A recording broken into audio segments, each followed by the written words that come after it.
Welcome to At Issue. I'm your host, Steve Stavro. This week, we're going to be discussing the Vatican's role in the New World Order. Joining us is Bill Hughes, and thank you for being with us, Bill. Bill's an author, researcher, and pastor of the church here in Umatilla, Florida. I hope I said that right. Umatilla, Florida. You got it, Steve. Okay. And if you would, Bill, let's just launch into this discussion with what do you think the Vatican's role is in the New World Order?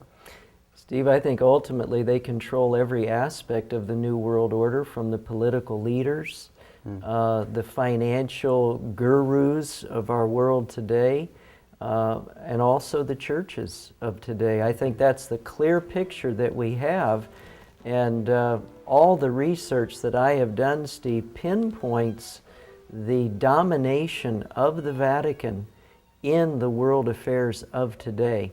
It's very secretive, Steve, in their involvement in all of these things, because they look like they're so good and trying to promote peace and trying to promote harmony throughout the world. But in actuality, they're the ones that are pulling the strings behind the scenes. And again, in the political, religious, and economic realms of this world. Okay. And for those who are not familiar with the workings of the Vatican, maybe we should just touch on who controls the Vatican when we say that word, what the Vatican means, the papacy, of course, but maybe who is controlling the papacy and who do you see as wielding the power behind the throne, as to say it in a certain way? Well, in a spiritual context, Steve, Vatican means the divining serpent, and the serpent throughout history, whether it be biblical history, whether it be secular history, as far back as the Garden of Eden, the serpent, of course, was the medium through which the devil sought to destroy our first parents, Adam and Eve. So ultimately, the devil is behind the Vatican. Now, when you look at in a human point of view, it's clear from history that the Jesuit order, which is the military arm of the Catholic Church, that they control the white pope, the one who we all see out in front. At this point, of course, it's Pope Benedict XVI.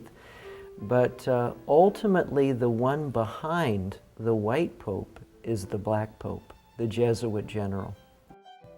And when you say the military arm of the Vatican, I think it's important that we say you're not speaking hyperbole, you're speaking literally. They have a history of being assassins.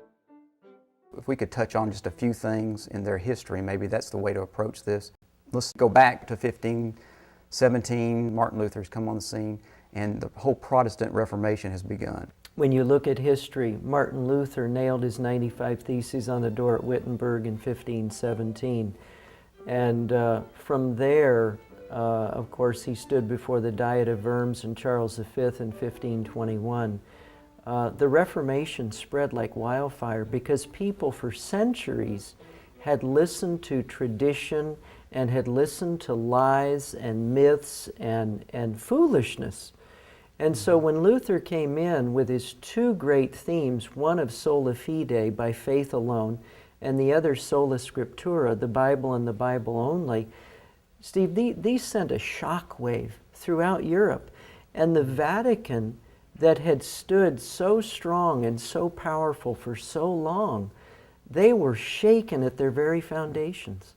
And so you come up to the diets that were held. Of course, the Diet of Worms in 1521, the Diet of Spires in 1526, the Diet of Augsburg in 1530.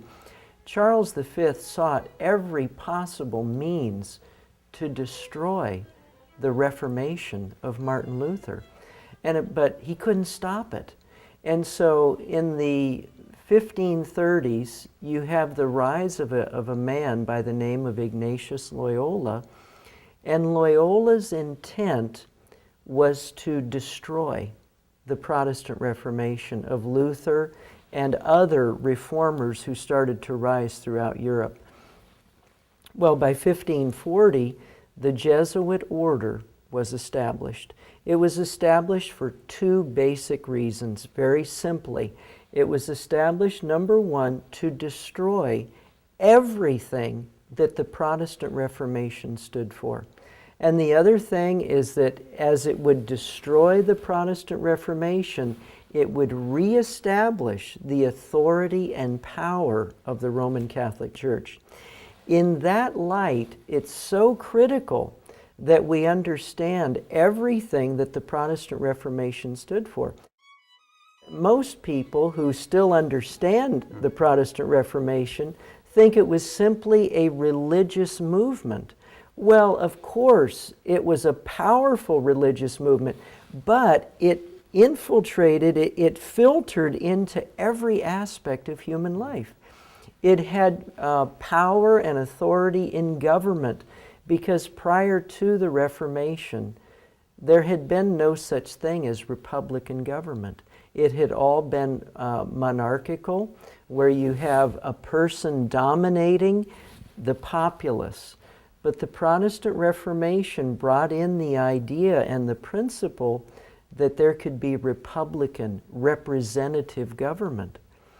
In the economic realm, through the Dark Ages, when the papacy ruled, you had the wealthy class, you had the very, very rich, you had the very, very poor. Well, the Protestant Reformation brought in the concept of a middle class, that people could earn a living, and based on their talents and their skills and their hard work, they could make their own money. So the Protestant Reformation brought in representative government, it brought in a middle class, and then, of course, in the religious arena, it brought in the fact that people could worship God not as their pope or their priest told them to do, right, but they could go to God through Jesus Christ and not have to go through any man. So, no middleman. No middleman, Steve. That's exactly right. Right. So these concepts, they came, and these are the fruits of the Protestant Reformation. And wherever you see those things, it's because of Protestantism. And wherever you see them under attack, you know that you see the footprints of the Jesuits. And just real quickly, Steve, without getting too far off, when you see what happened in the 1990s with Jesuit-trained President Bill Clinton, who went to Georgetown University, when he passed the North American Free Trade Agreement called NAFTA, which sent just thousands and thousands of middle-class jobs out of the United States of America and sent them to third world countries. Steve, you can see the footprints of the Jesuits all over that document to destroy the middle class in the United States of America, so that two classes could be developed in this country. An attempt to get us back to the Dark Ages, back to where you have, as you're saying, the wealthy, the poor, but on top of both groups, you have the papacy. Absolutely, Steve. The papacy being the man who is God. And these are several papal statements. These are bulls that are, I'm not sure if they're bulls, but there are statements being made throughout history that the Pope is Jesus Christ on this planet. Oh, absolutely. Absolutely. There's a host of Catholic documents where the Pope takes the name of God, Lord God. He claims to be the vicar of Christ. On his tiara throughout history, it has always read Vicarius Filii Dei, which means I am the agent of God. I am God on this earth. So that's where all of this is heading, Steve. All of this New World Order, we're heading rapidly as we see the destruction of the middle class, as we see the destruction of Republican government, where we see more and more power being taken by the federal government. We see that in America as you and I are speaking. Just in the very last several weeks, we have the passage of that health care bill, which takes tremendous power and puts it into the hands of a few people in Washington, D.C., which completely decimates republicanism, where the power rests with the people. So we see these great strides being made, not just in America, but around the world, to have power put in the hands of a few and the destruction of the middle class. So we see the power of the Jesuit order working to reestablish papal authority and supremacy in this earth. And so, Bill, do you see this as a fulfillment of what the Holy Alliance was trying to achieve back in the 1800s, the early 1800s? There's no question, Steve, because the Holy Alliance was established at the Congress of Vienna right around 1814, 1815, under the Austrian ruler named Clemens von Metternich.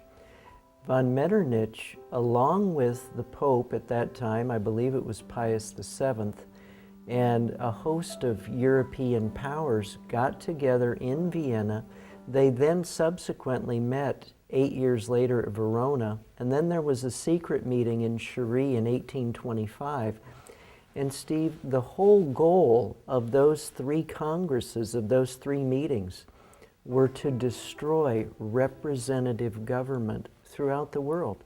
And so we find in our world today, in fulfillment of those three congresses, the taking out of the people's hands authority in their countries and it being settled in the hands of just a few people.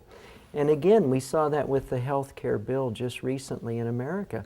That health care bill takes tremendous power out of the hands of people and puts it at Washington, D.C.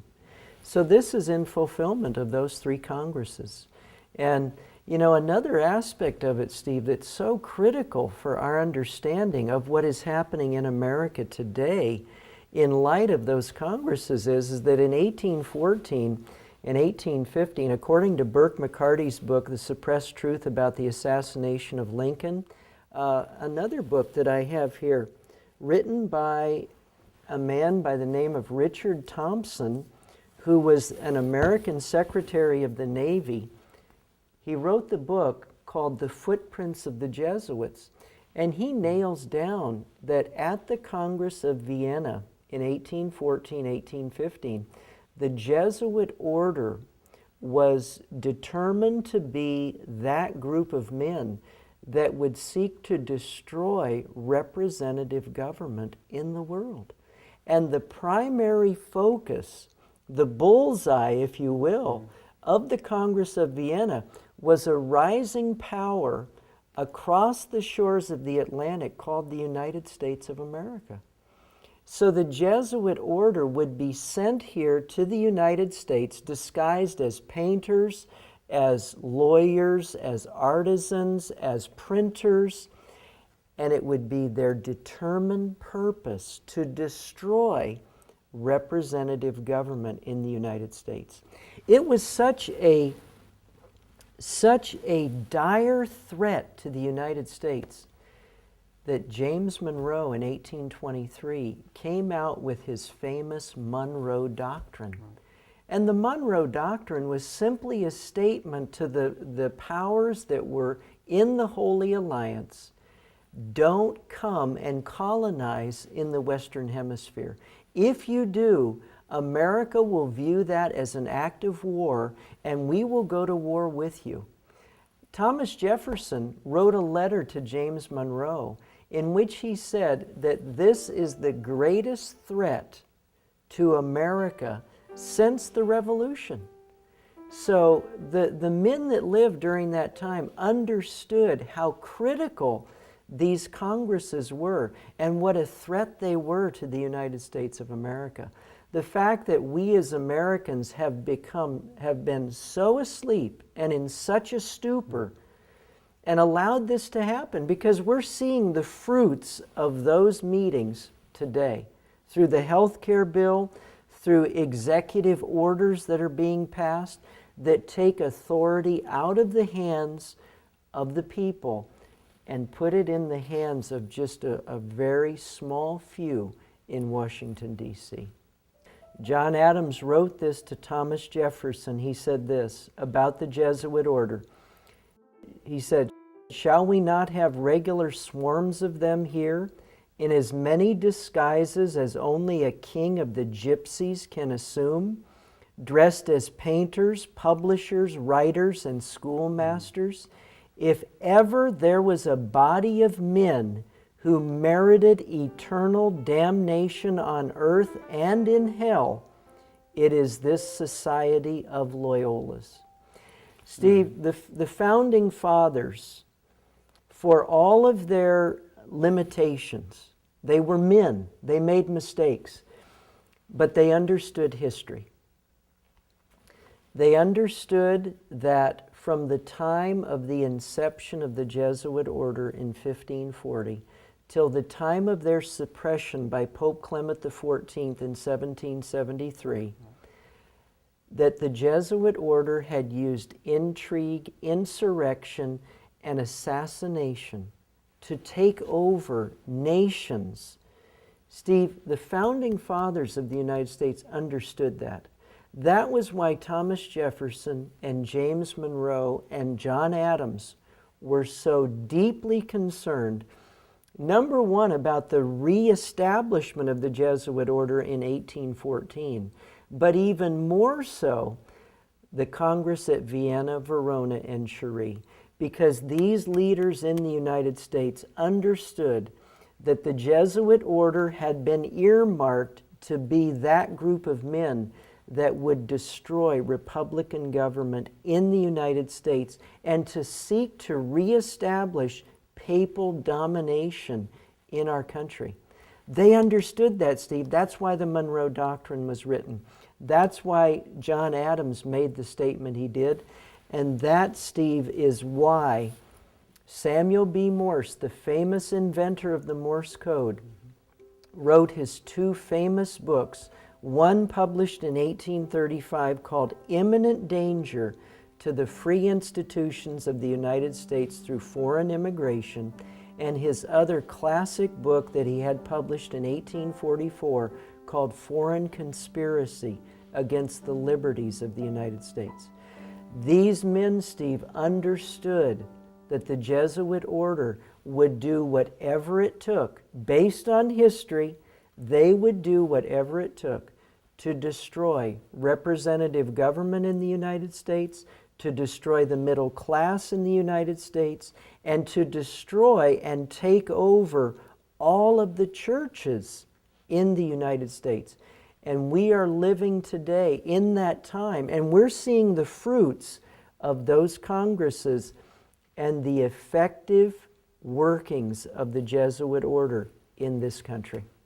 So what do you think about, let's contrast for a moment, the scene in the 1800s when presidents like Monroe and Jefferson and Adams are against the Holy Alliance, namely the Pope and the kings of Europe, trying to infiltrate and control this country, destroy representative government.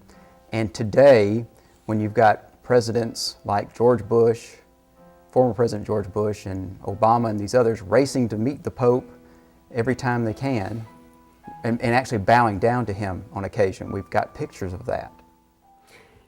What we have in the United States today is we have the, for the most simple, we have the ripe fig in the crystallizing of Jesuit takeover in this country. They take over, they produce their political leaders. George Bush was trained at Yale. He was a part of Skull and Bones.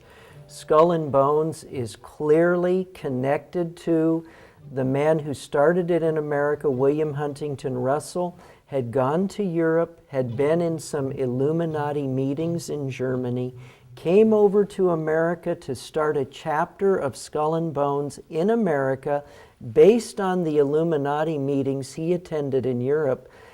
And it's very, very clear that the man who created the Illuminati, Adam Weishaupt, was simply a Jesuit foot soldier. When he started the Illuminati in 1776, he was teaching at Ingolstadt University, a Jesuit university in a stronghold of Jesuitism in Germany called Bavaria. And the principles of the Illuminati are the principles of the Jesuit order. So you have the Jesuit order, you have the Illuminati, then you have Skull and Bones. And so the Jesuit order, through Skull and Bones, has crystallized their plan to train political leaders in this nation. George Bush Sr., George Bush Jr., both members of Skull and Bones, take the Jesuit agenda into the White House. And what is the result of that? What did you have? You have 9/11. And George Bush coming out after 9/11 with the New Patriot Act, which was actually penned by a Vietnamese refugee who has now come to America, he was trained at Georgetown, which is the preeminent Jesuit university in America, pins the New Patriot Act, which literally decimates our freedoms. So that now people will call me on the phone, Steve, and they'll say, "Did you write those books about those jays?" And I'll say, "Jays? I didn't write any books about birds. I wrote books about the Jesuits. Is that what you mean?" Steve, people are afraid. Right. Because our liberties, our privacy, it's been taken over. It's been gutted. It's been By gutted. this Patriot Act. That's right. And so here is a man, George Bush, Jesuit trained, vows that he will obey the Pope and the Black Pope when he takes his initiation rites with the Skull and Bones at Yale, passing the New Patriot Act, which destroys your freedom and my freedom. Prior to September 11th, George Bush dedicates a cultural center to John Paul in Washington, D.C., on the very soil where Abraham Lincoln was assassinated by Jesuits in 1865. But here, at the end of the 20th century and into the 21st, now we have American presidents. George Bush, at the dedication of the Cultural Center, he says, the greatest thing we can do to show our respect for John Paul is to bring his teachings into action here in the United States. So, Steve, we see this complete change from men back in the 19th century who understood the evils of Rome, to whereas today you have George Bush with Skull and Bones giving his life to the Jesuit order. You have Bill Clinton, who was trained at Georgetown University. You have Barack Obama, who it's very, very clear has one Jesuit-trained member on his staff after another. The only one that comes to mind right off is Leon Panetta, who is the head of the CIA, who was trained at Santa Clara University, which is a Jesuit university on the West Coast. So Barack Obama is surrounded by Jesuit-trained men. And his vice president is a Roman Catholic. Joe Biden. Joe Biden. A devout Roman Catholic. The head of the House is Nancy Pelosi, Roman Catholic. Absolutely. In fact, when Nancy Pelosi was brought in as the Speaker of the House, she brought onto the floor of the Congress her Jesuit mentor, Stephen Privet, to address the Congress of the United States. The first time in American history that a Jesuit priest had addressed the Congress of the United States. So the group vowed to destroy us are brought in, which may be indicating that they don't need to destroy us now, they've taken us over. Absolutely. And Steve, the thing that's so very diabolical about this is that the Jesuit order controls both sides of the House of Representatives. I remember in the recent health care bill, as they were considering the passage of that bill, you have Nancy Pelosi, Jesuit trained, has a Jesuit mentor, and she's pushing for the passage of the health care bill. The man who was opposing it, which was the House Minority Leader, his name is John Bonner. John Bonner was trained at the Jesuit University. He's Jesuit trained. So they control both sides of the spectrum. Right. And we see that happening. This is the crystallization of Jesuit power and intrigue in the United States. It's controlling both political parties, whether it be Democrat or Republican, controlling both sides of an issue so that they can gain their synthesis. And that's what's happening today. And it all, Steve, is the fruits of and the byproduct of the Congress of Vienna, Verona, and Cherie. And instead of our political leaders today warring against it, as Jefferson and Monroe and Adams did, now we have American politicians who are slaves to the Catholic Church and the Jesuit order. And I guess a lot of people are wondering why others in the Protestant arena aren't speaking out. The Billy Grahams, the Robert Schulers. Why are they not speaking out, in your opinion? Steve, it's very, very clear from a statement that a trained Jesuit priest who escaped from the Jesuit order made his way here to the United States. While he was under oath as a Jesuit in his training, he was told something. The man's name was Alberto Rivera. In a little magazine, it's called The Godfathers, put out by Chick Publications. Alberto Rivera made a startling statement in which he said there would be a sign given to Jesuits throughout the world when all churches would be taken over by the Jesuit order. This was, and I'll read the statement to you. Okay. It says this, Alberto Rivera, the sign was to be when a president of the United States took his oath of office facing an obelisk. For the first time in U.S. history, the swearing-in ceremonies were moved to the west front of the Capitol, and President Reagan faced the Washington Monument. This happened January 20th, 1981. Steve, the Jesuit order was raised up to destroy everything that Protestantism had done, to destroy representative government, to destroy the middle class, but also, Steve, to destroy the voice of protest throughout Protestant churches. We're not protesting anymore, Steve. Right, there's silence. Billy Graham he didn't protest towards the latter part of his life. For the first part, I think he was solid when he first started.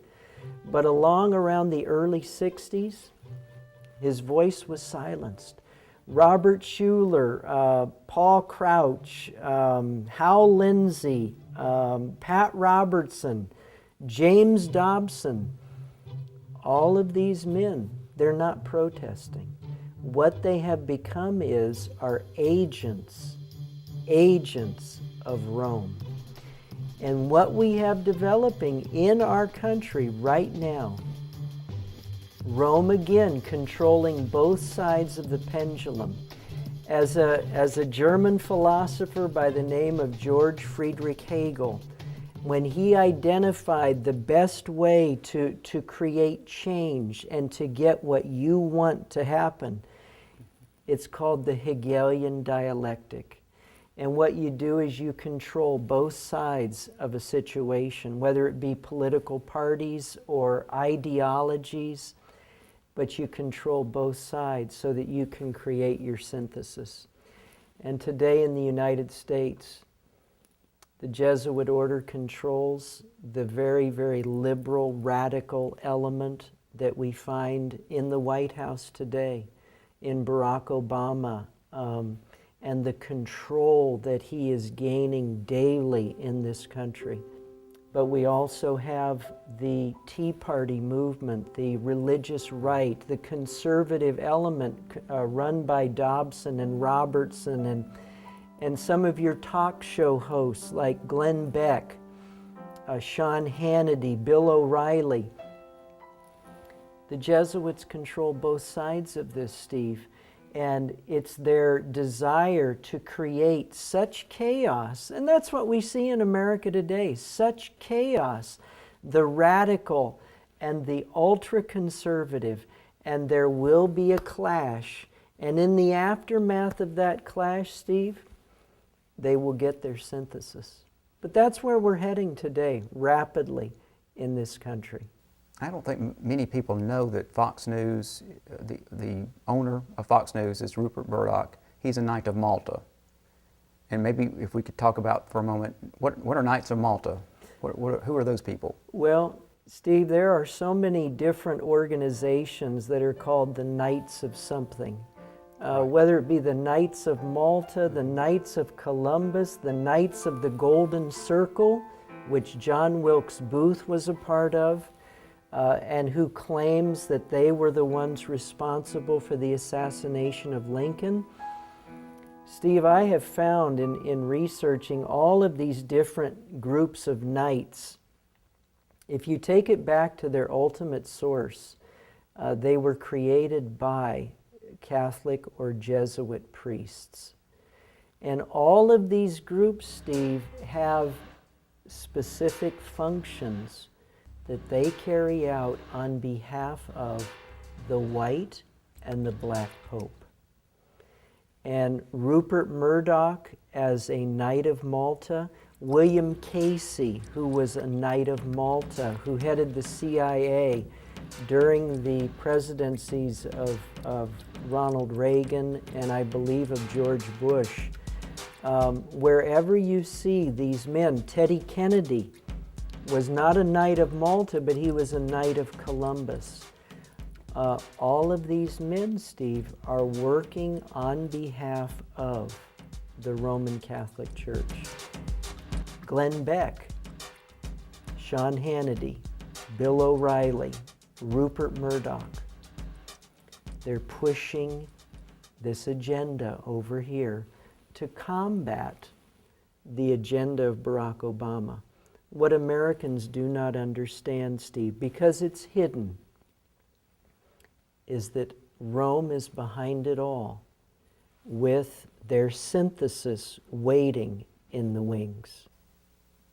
And maybe we should touch on the fact that the Catholic laity are not, we're not speaking against them per se. I have relatives who are Roman Catholic, and they have no idea who the Jesuits are or what they're capable. If they do know of the Jesuits, they're not in the knowledge about what they do and what they are capable of doing. Steve, this has nothing whatsoever to do with individual Roman Catholics. There are many, many devout Roman Catholics throughout the world. A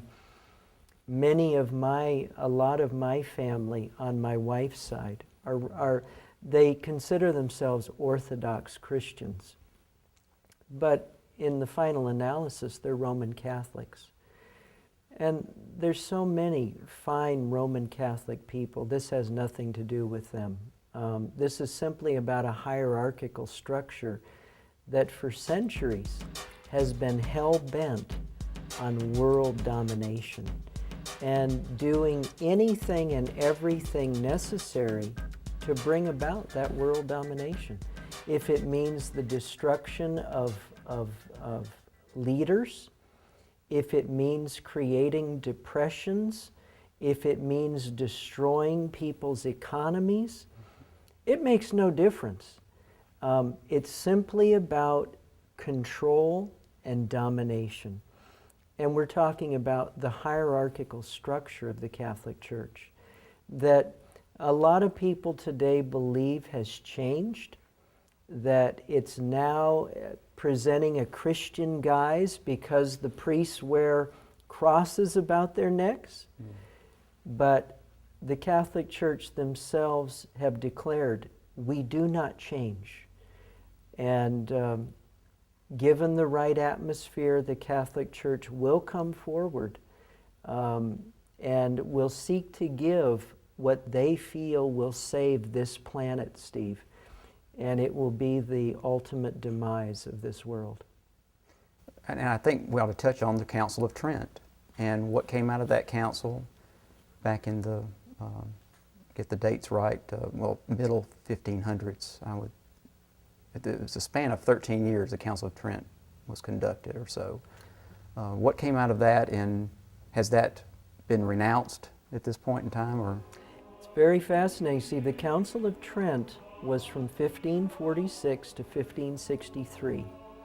And during that council, there was discussion among Jesuits who had just been formed, the Jesuit order having been formed 1540, and the Jesuit order was taking the lead. There were many Catholic priests, however, in the beginning at the Council of Trent who were strongly influenced by the Protestant Reformation. And so they were discussing what would the Catholic Church do in response to the Reformation. Steve, the ultimate decision of the Council of Trent, where the Jesuits took the day and controlled it ultimately, was that anybody who embraced the teachings of the Protestant Reformation would be considered anathema and would be considered heretics and would be open season to be destroyed. And that's the ultimate goal and the ultimate decision of the Council of Trent. Tragically, Steve, tragically, in light of Alberto Rivera's statement that the Jesuit order has infiltrated and taken over all Protestant churches, Steve, Protestant churches today are no longer protesting. Protestant churches today are no longer embracing the two great concepts of Martin Luther, sola scriptura and sola fide. It's not there anymore, Steve. And tragically,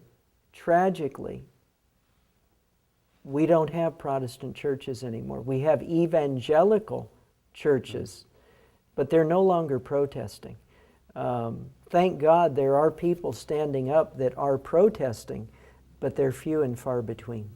Because I think with us, we would go for our authority on any issue. We would point at the Bible. We'd say, what does Scripture say as the Word of God? What does it say? Roman Catholics would not necessarily do that. They would listen to what the Pope has said. Oh, absolutely. You know, there was an article that was in the USA Today newspaper, and this was back maybe a year ago.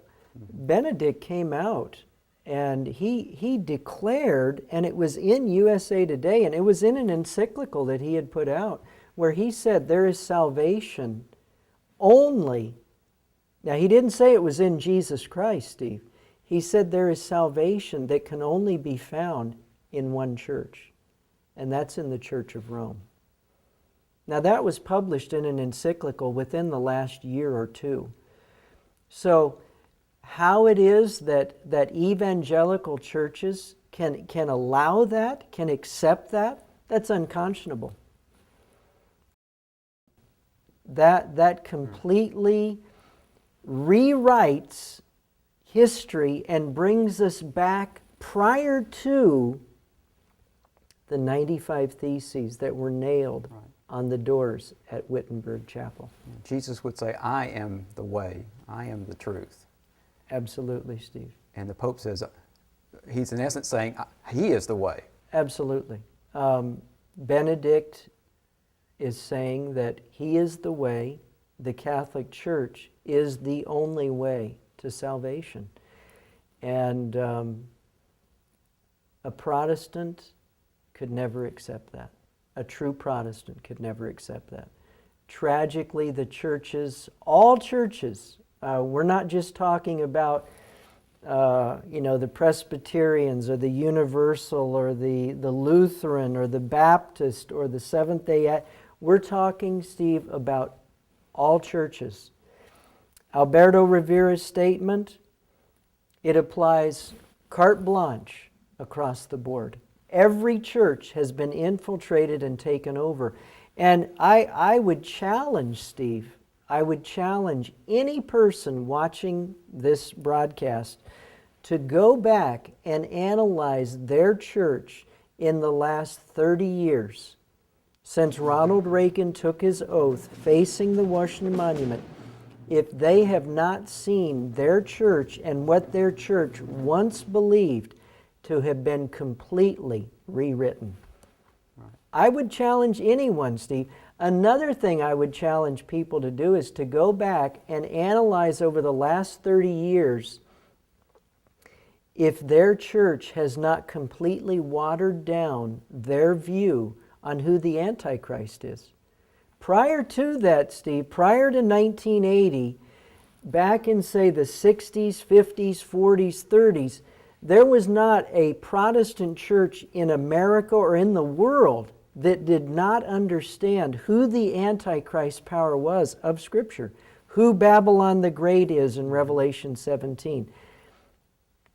All churches knew that. They knew it was the system of Roman Catholicism. Right. Martin Luther said the papacy is Antichrist. Absolutely. You know, when you look at the documents of all the reformers, from Luther to John Knox in Scotland, to Zwingli in Switzerland, to Tyndale in England, to Towson in Sweden, all the reformers had one thing in common. They all believed that the papacy was the Antichrist. That they agreed on. Now, there were a lot of things they didn't agree on, but that one they did.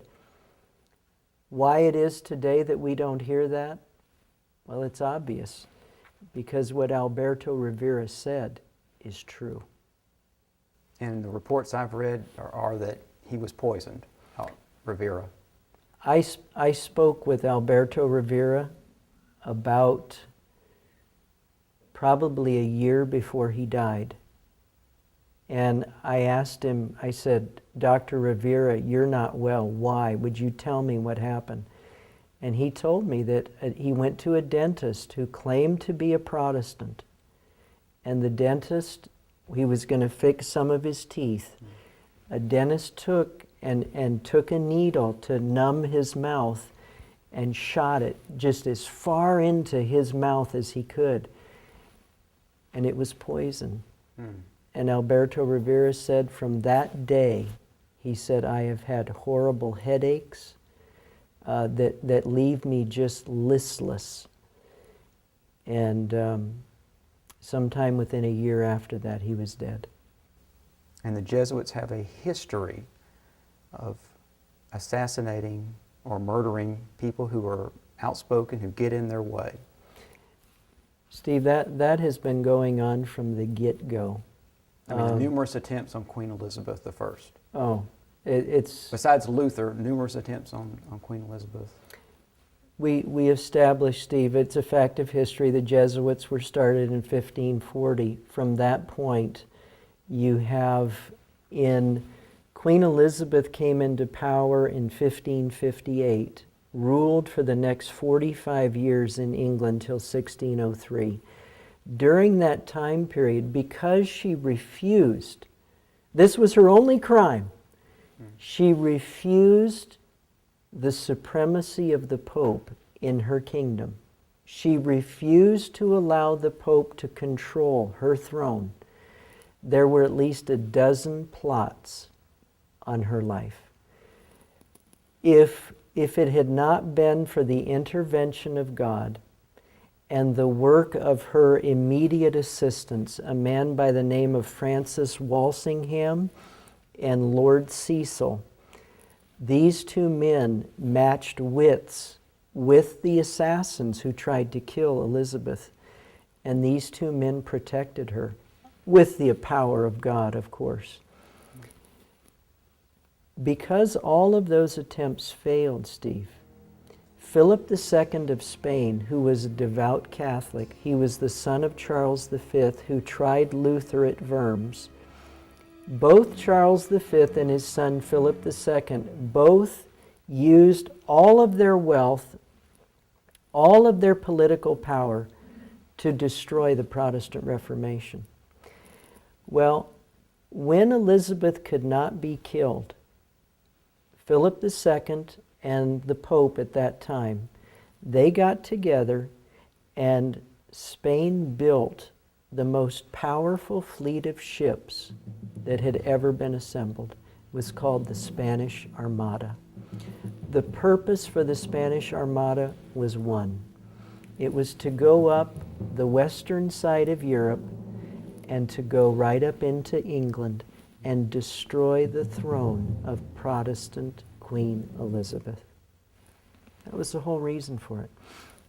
The movie that came out within the last few years, I think it's called Elizabeth the Golden Age, discusses this, and probably one of the things that she says, and the actress says in the movie, is that a gentleman in the bows of the ships is the Inquisition. Okay. And be ready. If they land, we will have to face that. Oh, that's a true statement, Steve. That's indeed a true statement. Elizabeth was only one, Steve. Right in that same time frame of Elizabeth from 1558 to 1603, you have William of Orange in the Netherlands. William of Orange had been in the court of Charles V. He detested what Charles V was doing in his power as the Holy Roman Emperor and his determination just to destroy and to squash all of his subjects. William of Orange, he became the leader of the Netherlands and sought to bring religious freedom to the people of the Netherlands. He was killed in 1584. In 1598, Henry IV of France passed the Edict of Nantes, which gave religious freedom to all the French Huguenots. Well, for the next 12 years, there were several assassination attempts made on his life. Finally, in 1610, Henry IV was killed by a Jesuit assassin. The man's name was Revellic. In 1603, when King James, who is the man whose name is attributed to the King James Bible, when he came into power in England with the demise and death of Queen Elizabeth, 2 years into his reign in 1605, as he was going to meet with Parliament in England in November of 1605, the Jesuit priests of England, the main one was Francis Garnet. Garnet plotted with a host of people to blow up the English Parliament and James I, all on the same day, November 5th, 1605. They got these huge kegs of gunpowder. And one man by the name of Guy Fawkes was right underneath the Parliament building there. All these kegs of gunpowder. Steve, he was going to ignite them and blow Parliament and King James into eternity. Well, fortunately, it was found out that he was there with all that gunpowder. Well, Guy Fawkes was arrested. For many, many decades after that, November 5th was celebrated in England as Guy Fawkes Day. Now, I believe it's still celebrated as that, but for the first many decades after that, every year, November 5th, people throughout England would have bonfires, and they would burn one man in effigy. Guess who it was who they would burn in effigy? I think it was the Pope. It was the Pope. That's exactly Okay, right. that's what I thought. That's Okay, right. good. But you know what? Over the course of time, and because of Jesuit influence in England, they don't burn the Pope November 5th anymore. It's probably a hate crime now, and they'll probably arrest you if you do it now in this country. Oh, it would be, Steve. That's where we've come to. Absolutely, absolutely. So, Steve, there were one assassination attempt after another. Queen Elizabeth, William of the Netherlands, Henry IV of France, King James I of England in 1605. So right there, within that little span of about 50 years, you've got five world leaders of nations with assassination attempts on their lives. Why? Because they were not going along with the Jesuit agenda. And Steve, we have seen that here in the United States of America as well. We have seen presidents, of course, the most well-known would be Abraham Lincoln in 1865. John F. Kennedy in 1963. He was killed because he was not following Rome's agenda for America. William Henry Harrison in 1840. Andrew Jackson was in 1835. There was an attempt on Jackson's life. Absolutely, on Andrew Jackson. He stopped the bank. He killed the bank. Right. And when I say the bank, the push for a national central bank. Absolutely, Steve. And the guy who tried to kill him, Richard Lawrence, he tried to do that in 1835. Zachary Taylor in 1850. Taylor wanted to preserve the Union, wanted to preserve the United States. The Jesuits were trying to split it in half by, in the 1840s into the 1850s. They finally got their way in 1860. And that's a good point. The entire war between the states, the war of federal aggression, whatever you wanted to call it, was a Jesuit concoction to divide America and bring down this constitutional republic. There's no question, Steve. And the documents that are out there, it's just overwhelming. One man, after the assassination of Lincoln, who was on the military commission that tried the assassins of Lincoln, it was a conspiracy, Steve, to not only kill Lincoln, but to kill Andrew Johnson, the vice president, to kill William Seward, the Secretary of State, and also to kill Ulysses S. Grant, who was the head of the Union forces. Well, the military commission that tried the assassins of Lincoln, they found out that almost all of them were associated with the Roman Catholic Church. The Surratts, George Atsterott, Davy Harold, George McLaughlin, Michael O'Laughlin, Lewis Payne. And Booth had started attending Mass. Absolutely. And in fact, there was a Catholic cross that was found on Booth's person when he died. You had mentioned John Kennedy, or most people are told Lee Harvey Oswald is the lone gunman. What do you think of all that? Steve, it's fascinating because there's a book that you can get in any library. It's called The Last Dissenting Witness. It's by Jean Hill. If you look in the Zapruder film, she was the lady on the grassy area, the little island there, and she had the long red coat on. And Jean Hill writes in her book, and she says it was so obvious that as she was standing there, she heard shots coming from many different directions. If you watch the Zapruder film, it's clear that Kennedy goes forward because something hit him, a bullet hit him from the back, but then he jerks back like this. Right. It's obvious, Steve, there were multiple bullets that were shot from multiple directions that assassinated Kennedy.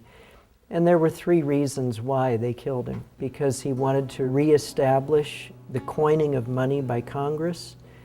He tried to pull us out of Vietnam, which was a Catholic war, and he tried to dismantle the CIA. In 1984, after 170 years of cutting the ties of U.S. Vatican diplomacy, Ronald Reagan sent an ambassador to the Vatican. The reason why an ambassador had been cut off from Rome in 1867 was because the military commission that tried those who killed Abraham Lincoln were found to be Roman Catholics.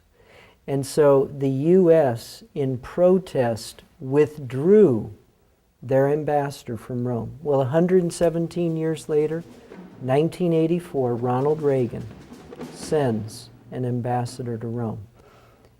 If you remember, when Ronald Reagan died, sometime within the last few years, there was a high requiem mass that was given for Ronald Reagan.